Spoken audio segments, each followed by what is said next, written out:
Halo, kami dari kelompok 2, kelas 4, farmasi 1. Orang bilang, tanah kita, tanah surga. Tongkat kayu dan batu jadi tanaman. Itulah sedikit bait lagu dari grup Kus Plus yang sangat akrab di telinga kita. Lihatlah, orang-orang di luar sana berlomba-lomba untuk tinggal di tanah surga kita. Apalagi sejak dibukanya MEA, Masyarakat Ekonomi ASEAN. Mereka dengan seenaknya dan leluasa untuk menggapai tanah surga kita, negeri kita. Kita sebagai generasi bangsa memiliki tanggung jawab untuk menjaga, melestarikan, bahkan mengembangkannya untuk negara kita, Indonesia. Negeri yang gemah ripalah jinawi tata tentram Kartora Harjo, negeri kekayaan alamnya berlimpah dan rakyatnya hidup dalam keadaan tentram. Indonesia terkenal akan rempah-rempahnya yang menjadi primadona. Salah satunya, the king of spice adalah lada. Indonesia menjadi salah satu produsen utama komoditas lada di dunia. Bahkan, berdasarkan data dari Food and Agriculture Organization, negara produsen lada sekaligus pengekspor terbesar lada di dunia setelah Vietnam adalah Indonesia. Selain dimanfaatkan sebagai bumbu dapur, ternyata lada juga memiliki manfaat yang sangat luar biasa, yaitu mencegah kanker. Senang sekali kami dari kelompok 2 mendapatkan tugas penelitian kimia bahan alam mengenai isolasi senyawa alkaloid piperin dari lada hitam. Anda pasti tak asing dengan bumbu dapur yang punya sensasi rasa pedas dan mampu menghangatkan tubuh ini, bukan? Ketika masakan Anda terasa kurang pedas, secara tidak langsung Anda akan menambah bumbu masakan yang satu.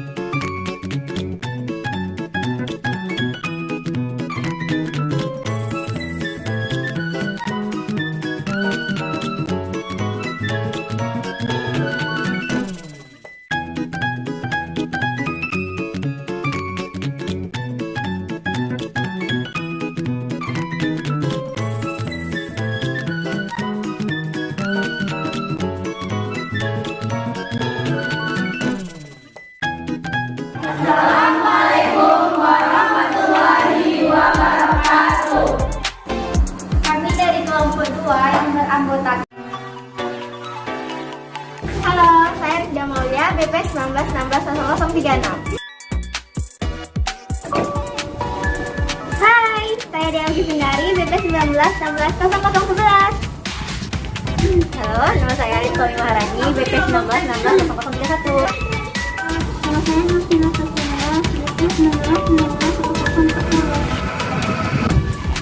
Saya Novita Ratnasari, BP 19160033. Hai, saya Esmeralda Putri, BP 19160019. Hai, saya Dulu Hirianti, BP 19160014. Hai, saya Kopi Triandrita, BP 19160002. Hai guys, saya Trisa Citra Haini dari BP 19160022.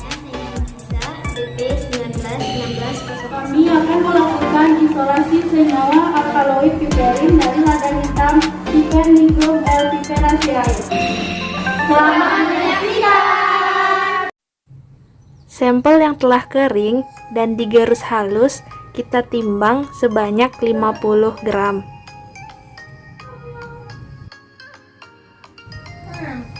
Setelah ditimbang, kita masukkan sampel ke dalam botol kosong.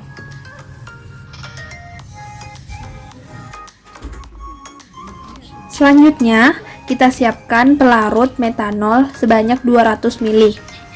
Kita ukur metanol sebanyak 200 ml, kemudian kita masukkan ke dalam 3 buah botol, masing-masingnya ada 200 ml.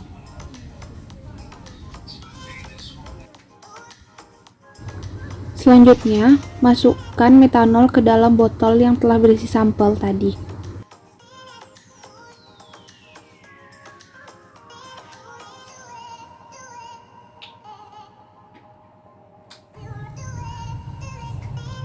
Jangan lupa untuk menutup botol, kemudian kita lakukan pengadukan.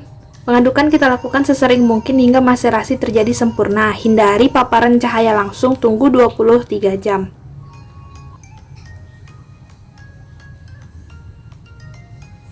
Setelah proses maserasi berlangsung selama 23 jam, kita lakukan penyaringan hingga kita dapatkan residu dan juga maserat. Kemudian residu kita pindahkan kepada botol yang baru dan kita lakukan maserasi kembali. Ulangi maserasi hingga 3 kali penyaringan. Baiklah, selanjutnya prinsip rotari evaporator. Berikut ini prinsip kerja dari rotari evaporator.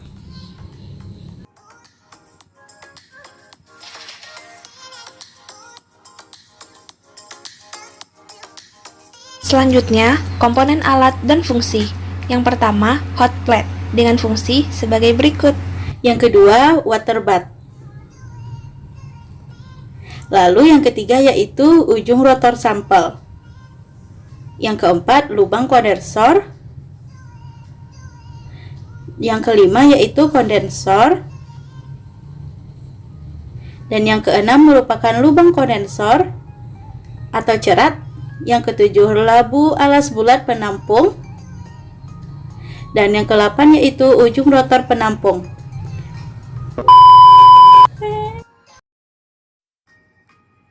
Zat yang telah didapatkan dari hasil maserasi kita masukkan ke dalam labu penampung untuk dipisahkan pada alat rotari evaporator.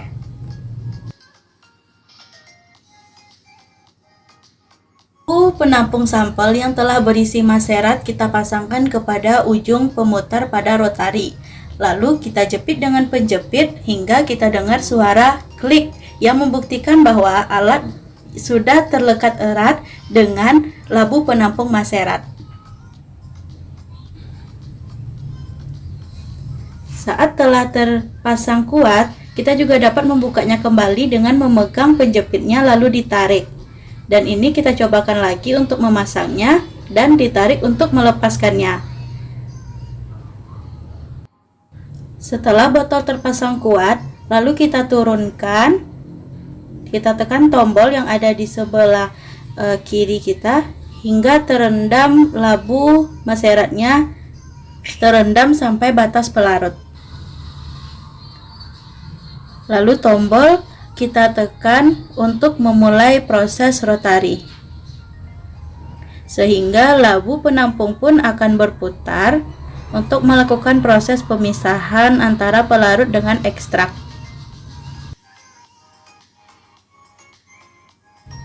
Selama proses rotari, kita perhatikan labu penampung sampel.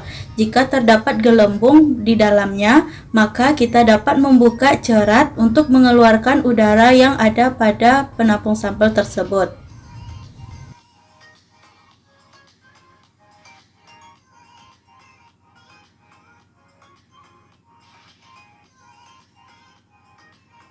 Kita amati selalu jika ada gelembung, kita buang melalui cerat.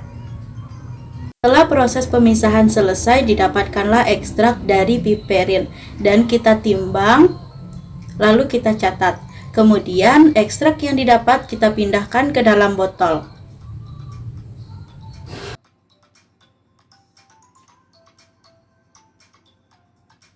Sisa ekstrak yang ada pada labu kita bilas dengan penambahan sesedikit mungkin metanol.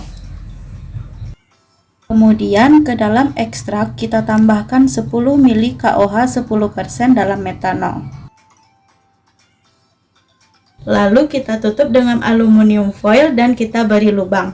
Biarkan hingga proses kristalisasi terjadi dengan sempurna.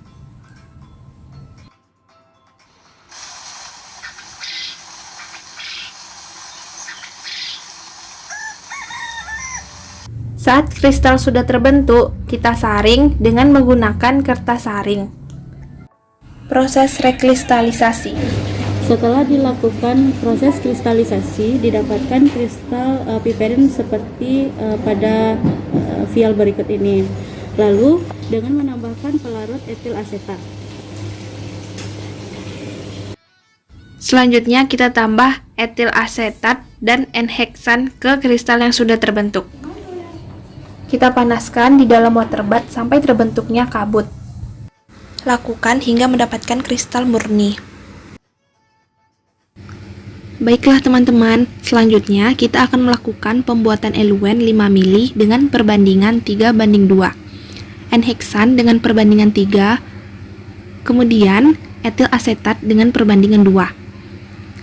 Pertama, kita ambil N-heksan 3 mili.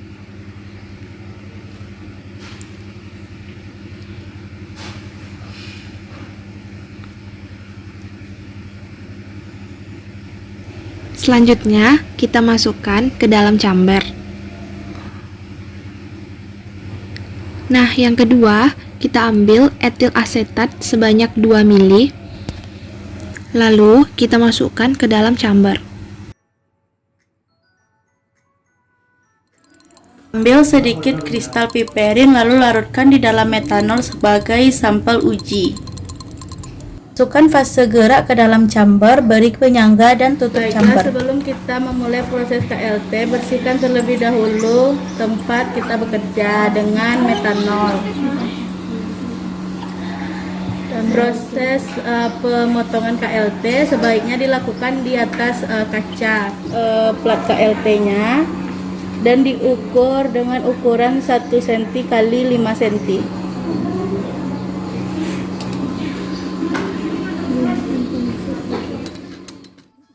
Lakukan penandaan pada plat KLT dengan menggunakan pensil.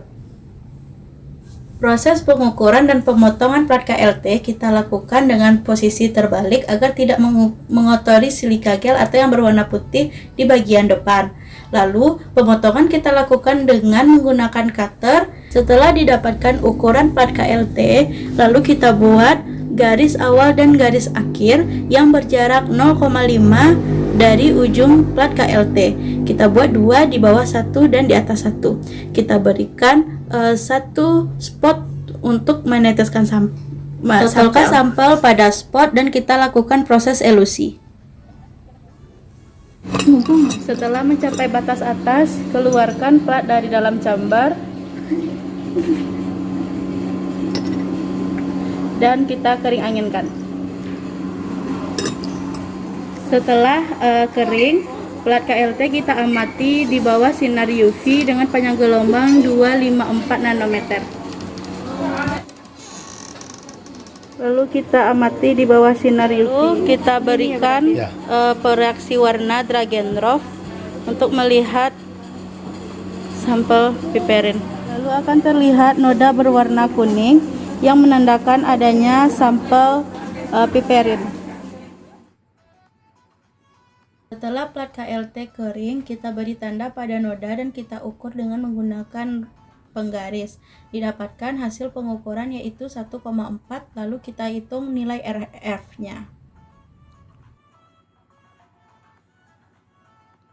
Dari proses yang telah dilakukan, didapatkan RF piperin sebesar 0,35. Sekian dari kelompok 2, kami mengucapkan Assalamualaikum warahmatullahi wabarakatuh.